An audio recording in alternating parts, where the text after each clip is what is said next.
So yan o, medyo maano talaga dito. So nilagyan talaga ng barrier dito talaga, no. Ayay. So hinay-hinay lang dito sa pag ano.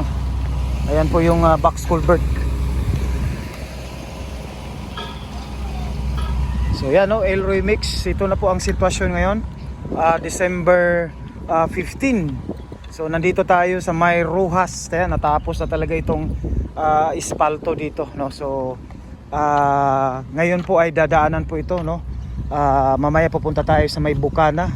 So yan, nakita natin ito, itong lane muna, dalawang lane muna ang i-open in the public mamayang alas 5 ng hapon. So yan, nakita natin itong mga bahay dito. So yeah, another lane din ito, no. So ongoing yung paggawa dito ng box culvert o drainage canal, no, dito drainage creek dito sa ilalim.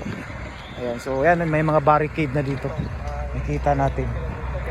So madadaanan na ito mamaya, no, alas 5, dahil ay busy pa sila.